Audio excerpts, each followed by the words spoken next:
मेरा जन्म हिंदू धर्म में हुआ था, मगर मेरी मृत्यु हिंदू धर्म में रहते हुए नहीं होगी। अगर आपने भारत में धर्मांतरण और बौद्ध धर्म का इतिहास पढ़ा और उसे समझने का प्रयास किया है तो आप जरूर समझ गए होंगे कि भीमराव अंबेडकर ने आज से लगभग 88 साल पहले ये स्टेटमेंट क्यों दिया था और इसका परिणाम और प्रभाव क्या हुआ था। बाबा साहब आम्बेडकर जी को अपने जीवन में किस तरह का भेदभाव सहन करना पड़ा था और उस भेदभाव से निकल करके भीमराव अंबेडकर जी ने अपने शिक्षा के स्तर को कितनी ऊंचाइयों तक पहुंचा दिया था। ये बातें हम सभी ने कहीं न कहीं जरूर पढ़ी होंगी। हम और आप जैसे लोगों ने यह भी सुना है कि हिंदू धर्म को लेकर के बाबा साहब को कौन सी शिकायतें थी, मगर बहुत कम लोग हैं जो ये जानते हैं कि बाबा साहब आम्बेडकर ने हिंदू धर्म को छोड़ करके बौद्ध धर्म को ही क्यों अपनाया था। बाकी धर्मों की तरफ बाबा साहब का कितना झुकाव था। आप में से बहुत लोग ये भी जानते होंगे कि हिंदू धर्म छोड़ने का फैसला बाबा साहब ने भारत की आजादी से पहले ही ले लिया था, मगर हिंदू धर्म को छोड़ करके कौन से धर्म की तरफ जाना है, इस सवाल का जवाब ढूंढने में उन्हें 20 सालों का समय लग गया था। बाबा साहब के आखिरी 20 सालों की यात्रा कैसी रही, किस तरह उन्होंने धर्मांतरण किया, ये सब कुछ आज की इस वीडियो में हम आपको बताने वाले हैं, तो इस वीडियो में शुरू से अंत तक जुड़े रहिएगा। 14 अप्रैल साल 1891 में राम जी मालो जी सकपाल और भीमाबाई के परिवार में उनकी 13वीं संतान पैदा हुई, जिसे उनकी मां ने भीमराव नाम दिया था। बाबा साहब के पिता एक सरकारी मुलाजिम थे और उन्हें अपने सामाजिक ढांचे का भी पूरा ज्ञान था। बाबा साहब के पिता को अपने आसपास के सामाजिक ढांचे की पूरी जानकारी थी और वो ये जानते थे कि उनके बेटे को अच्छा जीवन बिताने के लिए शिक्षा की बहुत ज्यादा जरूरत होने वाली है। ये कुछ कारण थे जिनकी वजह से बाबा साहब के जन्म के बाद सिर्फ सरकारी पेंशन पर 15 लोगों के परिवार का खर्चा उठा रहे राम जी सकपाल ने अपने सबसे छोटे बेटे को भी अच्छे से पढ़ाने का फैसला किया। अपने पिता की इसी पहल का परिणाम यह हुआ कि बाबा साहब आम्बेडकर अपनी जाति और समाज में आजादी से पहले सबसे ज्यादा पढ़े लिखे व्यक्ति बन गए थे। राम जी को सरकारी पद छोड़ने के कुछ समय बाद सतारा में अपने कुछ दोस्तों की मदद से एक काम मिल जाता है और इसी समय के दौरान एक दिन उनकी पत्नी यानी कि बाबा साहब की मां का निधन हो जाता है। बाबा साहब की उम्र अभी बहुत ही छोटी थी, तो ऐसे में उनको संभालने की जिम्मेदारी उनके घर की एक महिला मीरा को सौंप दी गई थी। बाबा साहब को यह बात बहुत जल्दी समझ में आ गई थी कि उनकी जाति के लोगों को बाकी समाज के लोग समान व्यवहार करना पसंद नहीं करते हैं। समाज में ऊंचे स्तर पर बैठे लोगों के व्यवहार में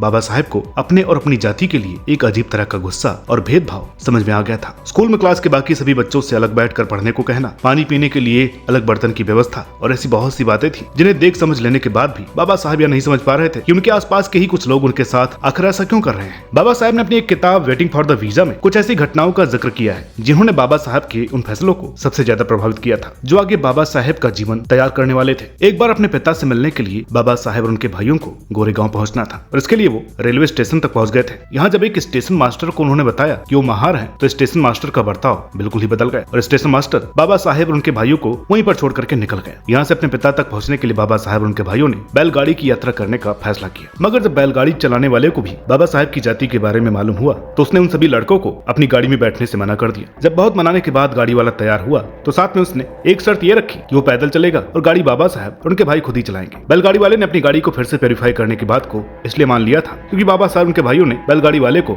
2 गुना किराया देने के लिए हाँ कर दिया था। इस यात्रा के बाद भी बाबा साहब को लोगों के इस व्यवहार का सही कारण समझ में नहीं आ रहा था। इसके बाद जब बाबा साहब आम्बेडकर बाहरी देशों के बड़े कॉलेज में पढ़ करके भारत लौटते हैं तो उनके मन में यह ख्याल आता है कि शायद अब उनके आसपास के लोग उनके साथ वैसा व्यवहार नहीं करेंगे, मगर ऐसा कुछ नहीं हुआ। बाबा साहब को इसके बाद भी उसी तरह ट्रीट किया गया जैसा पहले चल रहा था। बाबा साहब अब अपनी जाति के लोगों में सबसे ज्यादा पढ़े लिखे व्यक्ति थे और पूरे भारत में भी उनकी शैक्षणिक योग्यता के आसपास खड़े होने वाले बहुत कम लोग ही थे। इन सब के बावजूद भी बाबा साहब आम्बेडकर अपने घर में कटिंग करवाते हैं क्योंकि नाई को अपनी दुकान गंदा हो जाने का डर था। दौलताबाद में अपनी एक यात्रा के दौरान जब एक तालाब में बाबा साहब आम्बेडकर अपना मुंह धोने और पानी पीने के लिए ठहरे तो कुछ मुस्लिम लोगों ने उनको भद्दी गालियां देकर के वहां से निकाल दिया और बाद में इस तालाब का बाकायदा शुद्धिकरण करवाया गया था। बाबा साहब आम्बेडकर अपनी बड़ी बहन और पिता से बहुत बार सवाल पूछा करते थे कि उनके साथ लोग ऐसा बर्ताव क्यों करते हैं। धीरे धीरे जैसे जैसे बाबा साहब ने जब अपने धर्म और उसकी जाति व्यवस्था को समझना शुरू किया तब जाकर के बाबा साहब को अपने सवालों का जवाब मिलना शुरू हुआ। उन्हें यह समझ में आने लगा कि इस भेदभाव और बर्ताव की जड़ें हजारों सालों से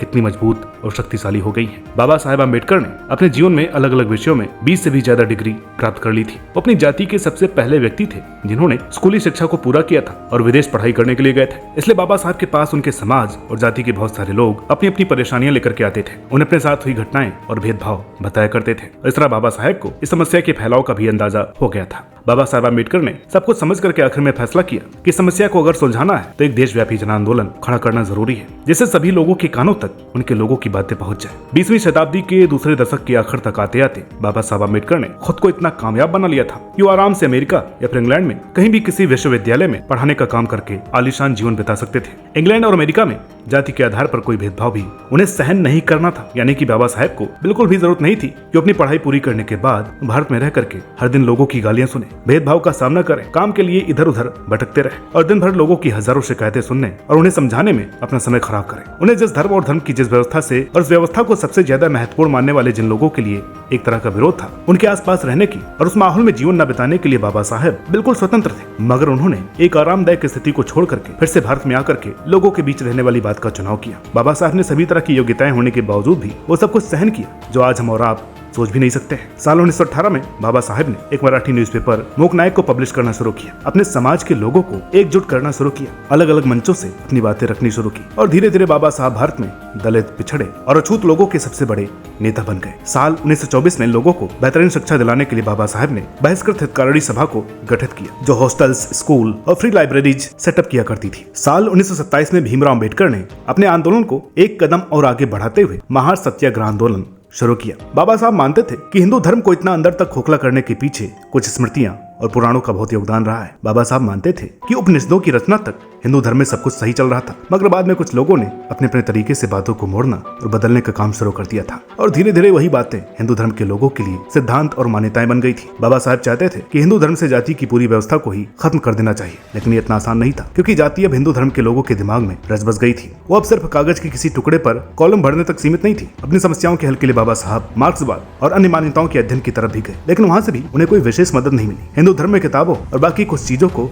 बाबा साहब अपने धर्म की इस सबसे बड़ी समस्या का एक कारण मानते थे। तो एक दिन बड़ी सभा को संबोधित करते हुए उन्होंने मनुस्मृति को आग के हवाले कर दिया। यह 25 दिसंबर साल 1927 का दिन था और जगह महाराष्ट्र का एक छोटा सा गांव था, जिसमें सैकड़ों लोगों की भीड़ के सामने मनुस्मृति को जलाने का रेजुलेशन किया जाता है, जिससे गंगाधर नीलकंठ सहस्त्रबुद्धि ने लीड किया था। 13 अक्टूबर साल 1935 को नासिक में अपने एक भाषण के दौरान भीमराव अम्बेडकर ने लोगों से कहा कि उन्होंने हिंदू धर्म छोड़ने का फैसला कर लिया है। और फिर इसके अगले साल अपने एक और भाषण में भीमराव अम्बेडकर ने लोगों को यह भी बताया कि दलित लोगों को हिंदू धर्म छोड़ना क्यों जरूरी है और धर्म बदल लेने से उनका जीवन कैसे बदल सकता है। बाबा साहब अम्बेडकर कहते हैं कि अगर दलितों को सदियों से उनके गले में पड़ी बेड़ियों से आजाद होना है तो धर्म बदलना होगा। धर्म व्यक्ति के लिए होता है, व्यक्ति धर्म के लिए नहीं होता। समानता, सुदृढ़ता और आजादी के लिए धर्म बदलना जरूरी है। महार लोगों को संबोधित करते हुए बाबा साहब ने कहा था कि आप ऐसे धर्म में क्यों रहना चाहते हो जो पशुओं को छूने की आजादी तो देता है मगर इंसानों को छूना जिसमें वर्जित है। आप ऐसे धर्म में क्यों रहना चाहते हैं जो आपको एक इंसान की तरह देखता भी नहीं है। एक ऐसे धर्म से जुड़े रहना गलत है जो आपको मंदिरों में जाने से रोकता है, पानी पीने से रोकता है। एक धर्म जिसमें रहकर आप कोई जॉब तक करने लायक नहीं हो, जहाँ हर दिन आपको बेइज्जत किया जाता है। आपका धर्म आपके लिए एक रोग सा हो गया है तो उसे छोड़ देना बेहतर है। आपको धर्म बदलना इसलिए जरूरी है क्योंकि आपके धर्म के पास आपकी किसी भी समस्या का कोई सॉल्यूशन नहीं है। बाबा साहब अम्बेडकर समझ गए थे कि हिंदू धर्म में जातियों को खत्म करने के बारे में विचार भी नहीं किया जा सकता है। हिंदू धर्म में जातिगत समीकरण समाज में इतना अंदर घुस गया है कि उसे बाहर निकाल करके फेंकना बहुत ही मुश्किल है। बाबा साहब ने हिंदू धर्म में रहते हुए जातिगत भेदभाव को खत्म करने के कुछ रास्ते भी बताए थे। इंटरकास्ट मैरिज उनमें से एक रास्ता था, मगर जल्द ही उन्हें समझ में आ गया था कि हिंदू धर्म के सामाजिक लोग खुद को और खुद के समाज को बिल्कुल भी बदलने के लिए तैयार नहीं है। इसलिए हर तरफ से हर तरह का प्रयास करने के बाद आखिरकार अम्बेडकर ने हिंदू धर्म को छोड़ करके अन्य धर्म धारण करने का फैसला किया था और इसके लिए उन्हें महात्मा गांधी का विरोध भी झेलना पड़ा था। महात्मा गांधी धर्म बदलने को सही रास्ता नहीं मानते थे। इससे पहले भी महात्मा गांधी और बाबा साहब में अलग अलग जगहों पर वैचारिक मतभेद हुए हैं, जिन्हें हम कभी और डिस्कस करेंगे। फिलहाल अपनी कहानी को आगे बढ़ाते हैं। भीमराव अम्बेडकर ने तो यह मन बना लिया था कि उन्हें धर्म परिवर्तन करना है, मगर कौन सा धर्म सही चुनाव रहेगा ये डिसाइड करने में बाबा साहब को अभी भी बहुत समय लगने वाला था। बाबा साहब का मानना था कि अगर दलितों को मजबूत बनाना है तो एक ऐसे धर्म का सहारा लेना होगा जिसके पास भारत में संख्या बल भी हो और अन्याय के विरोध में खड़े होने की हिम्मत भी हो। उन्होंने ये अनुभव किया कि मुस्लिम धर्म के लोग दलितों की मदद करते हैं और उनकी संख्या भी भारत में ज्यादा है। तो इस तरह अगर दलित मुस्लिम धर्म अपना लेते हैं तो राजनीति के दृष्टिकोण से भी ये फैसला उन लोगों के लिए बहुत ही अच्छा हो सकता है। बाबा साहब ने जब धर्मांतरण पर अपने विचारों को लिखना शुरू किया तो शुरू में इनका झुकाव इस्लाम धर्म की तरफ नजर आता है। साल 1929 में अपने एक एडिटोरियल लेख में बाबा साहब ने लिखा था कि अगर धर्म परिवर्तन करना है तो मुस्लिम बनो, मगर कुछ हिंदूवादी संगठनों को इससे अपने लिए खतरा महसूस हुआ। उन्होंने बाबा साहब को इस्लाम धर्म न चुनने के लिए कहा और उसकी जगह आर्य समाज और सिख धर्म चुनने के लिए कहा। कुछ समय बाद बाबा साहब अम्बेडकर को खुद भी ये समझ में आ गया था कि इस्लाम धर्म भी उनकी सभी आवश्यकताओं को पूरा नहीं करता है, मगर उन्होंने यह भी महसूस किया कि उस सिख धर्म को नहीं अपना सकते हैं क्योंकि वहाँ भी उन्हें जाति प्रथा से छुटकारा नहीं मिलेगा। भीमराव अम्बेडकर का मानना था कि व्यक्ति का जन्म उसकी अपनी मुक्ति के लिए होता है और उनके अनुसार हिंदू धर्म में जाति प्रथा के कारण करुणा, समानता और स्वतंत्रता जैसी जरूरी बातों का अभाव है और इसी जाति प्रथा की वजह से हिंदू धर्म वैज्ञानिक आधार पर भी मजबूत नहीं दिखाई देता है। ईसाई धर्म को लेकर के वो कहते थे कि इस धर्म की स्थापना ईसा मसीह ने की थी, जो खुद को ईश्वर का बेटा मानते थे। और इस बात को स्वीकार किए बिना ईसाई धर्म में ईश्वर के दरबार में